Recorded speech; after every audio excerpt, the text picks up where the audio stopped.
नमस्कार। संस्कृत कक्षा में आपका स्वागत है और आज हम पढ़ने वाले हैं कक्षा 9वीं की संस्कृत की पुस्तक शेमुषी से 5वां पाठ। तो देखिए क्या लिखा है। पंचमः पाठा सूक्त मौक्तिकम। 5वां पाठ है सूक्त मौक्तिकम, जिसमें कुछ सूक्तियाँ यानी अच्छे वचन दिए गए श्लोकों के रूप में। तो कुछ ग्रंथों से यहाँ पर दिए गए। सबसे पहला श्लोक है मनुस्मृति से, उसको समझते हैं। लिखा है वृत्तम यत्नेन संरक्षेत वित्तमेति च याति च अक्षीणो वित्तता क्षीणो वृत्तस्तु हतो यत्तः। इसका मतलब है कि वृत्त और वृत्ति दो चीजें हैं।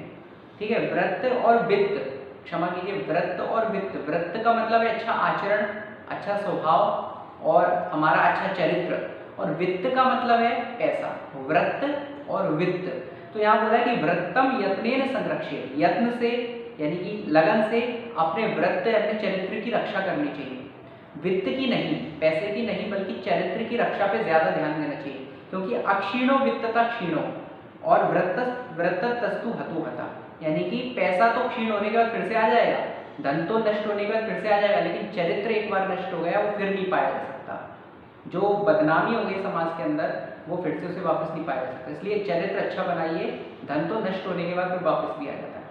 ये श्लोक दिया मनुस्मृति से। दूसरा श्लोक हमें विदुर नीति से दिया है। श्लोक है श्रूयताम धर्म सर्वस्वम श्रुत्वा चैवावधार्यताम आत्मना प्रतिकूलानि परेशान न समाचरेत। इसका अर्थ है कि श्रूयताम धर्म सर्वस्वम, ये सर्वस्व धर्म सुनो, यही धर्म का सार है।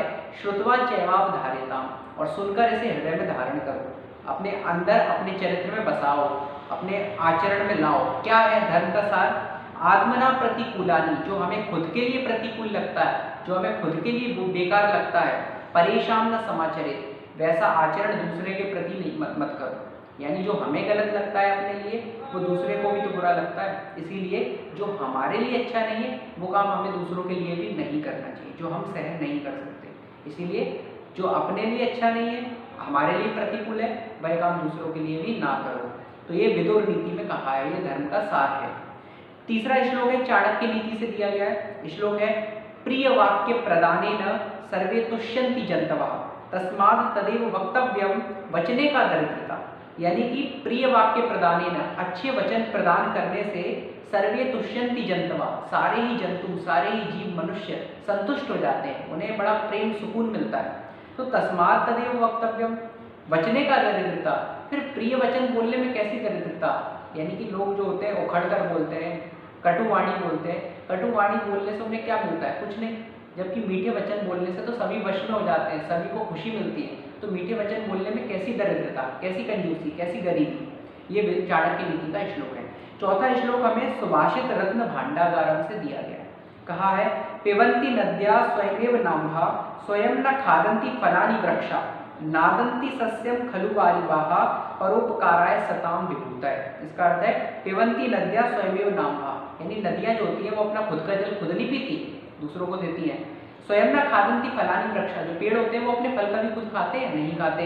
नादन्ति सस्यम खलु वारिवाः, यानी वारिवाह यानी बादल, वारी यानी पानी, वाह यानी ले जाने वाले, पानी को ले जाने वाले बादल बरसते हैं खेतों पर, लेकिन क्या खेतों की फसलें स्वयं खाते हैं? नादन्ति सस्यम, सस्यम यानी फसलें, तो कभी नहीं खाते हरियाली फसलें वो, बल्कि बरसते हैं, जल देते हैं, लेकिन खुद उन फसलों को नहीं खाते। परोपकाराय सताम विभूता है, जो संत जन है, अच्छे लोग हैं, उनका तो पूरा जो विभूता यानी शरीर होते हैं वो केवल परोपकार के लिए होते हैं, उनका पूरा जीवन परोपकार के लिए होता है। ये श्लोक सुभाषित रत्न भांडागारम ग्रंथ से दिया गया है। अगला श्लोक है मृच्छ कटिकम से है। लिखा है गुणेष्वेव ही कर्तव्या प्रयत्ना पुरुषे सदा गुण युक्तो दरिद्रोपी नेश्वरेर गुणे समा। यानी कि गुणों को प्राप्त करना ही व्यक्ति का कर्तव्य होना चाहिए। गुण युक्त होने पर दरिद्रोपी नेश्वरेर गुणे समा, यानी कि ईश्वर के समान है। और गुणहीन होने पर व्यक्ति कितना भी धनवान बना रहे उसकी कोई अहमियत नहीं है। इसलिए गुण ही व्यक्ति का वास्तव में धन है। अगला श्लोक नीति शतकम से लिया गया है। लिखा है आरंभ गुर्वी क्षैणी क्रमेण लघ्वी पुरा वृद्धि मति च पश्चात दिनस्य पूर्वार्ध परार्ध भिन्ना छायेव मैत्री खल सज्जनानाम। यानी कि आरंभ गुर्वी क्षैणी क्रमेण, शुरुआत में तो बड़ी होती है और क्षैणी क्रमेण बाद में छोटी पड़ जाती है। क्या? मित्रता किसकी? दुष्ट की। और अगली पंक्ति में कहा है लघ्वी पुरा वृद्धि मता च पश्चात, और प्रारंभ में तो छोटी लगती है लेकिन बाद में बढ़ जाती है। किसकी मित्रता? सज्जन की। कैसी होती है? दिनस्य पूर्वार्ध परार्ध भिन्ना, दिन और शाम के पूर्वार्ध में घटती बढ़ती परछाई की तरह ही मित्रता होती है।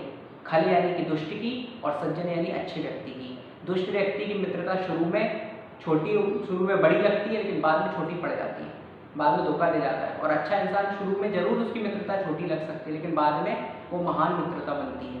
इसलिए कहा है आरंभ गुरवी क्षैणी क्रमेण, शुरू में तो गुरवी यानी बड़ी लगती है और क्षैणी क्रमेण बाद में घट जाती है, ये दुष्ट की मित्रता है। और लंबी पुरा वृद्धि मता च पश्चात, शुरू में तो छोटी लगती है लेकिन बाद में वृद्धि मती यानी बढ़ जाती है, ये सज्जन की मित्रता है। तो नीति शतकम का ये श्लोक था। अगला श्लोक है भामिनी विलास ग्रंथ से लिया गया है। लिखा है यत्रापि कुत्रापि गता भवेयुर हंसा मही मंडल मंडनाय हानिस्तु तेषां ही सरोवराणाम येषां मरालय सह विप्रयोगा। यानी कि यत्रापि कुत्रापि, जहाँ कहीं भी जाते हैं, गता यानी जाते हैं, भवेयु हंसा मही मंडल मंडनाय, हंस तो मही मंडल को, धरती को मंडित ही करते हैं, सुशोभित करते हैं, सुंदर हंस किसी भी सरोवर में चले जाएं, लेकिन वास्तव में हानि तो उस सरोवर की होती है जिसको छोड़कर वो गए हैं। इसी प्रकार से सज्जन भी होते हैं, अच्छे लोग जहाँ कहीं भी जाएं उस जगह को सुशोभित तो करते हैं, लेकिन वास्तव में हानि उसकी होती है जिसको छोड़कर वो चले गए हैं। इसी प्रकार से यहाँ पे हंस के जरिए समझाया गया है।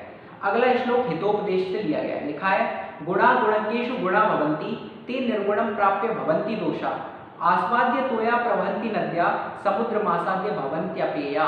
इसका अर्थ है गुणों को प्राप्त करने से ही गुण बढ़ते हैं, गुणी व्यक्ति के पास रहने से गुण बढ़ते हैं और गुण कहलाते हैं। वे ही जब निर्गुण को प्राप्त होते हैं यानी दोषी व्यक्ति के साथ मिल जाते हैं तो वे ही दोष बन जाते हैं, वे ही गुणहीन व्यक्ति के संसर्ग में आके दोष बन जाते हैं। यानी जो हमारे अंदर अच्छे आचरण है वो तब तक अच्छे रहेंगे जब हम अच्छे व्यक्ति का संग करेंगे, और जैसे ही हम बुरे व्यक्ति की संगति में आते हैं तो हमारे के सारे गुण जो है दोष में बदल जाते हैं। कैसे?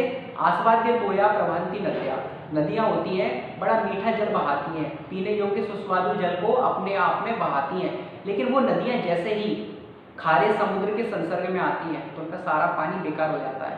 समुद्र मासाद्य भवन्त्यपेय, समुद्र की संगति में आके सारा जल अपेय हो जाता है।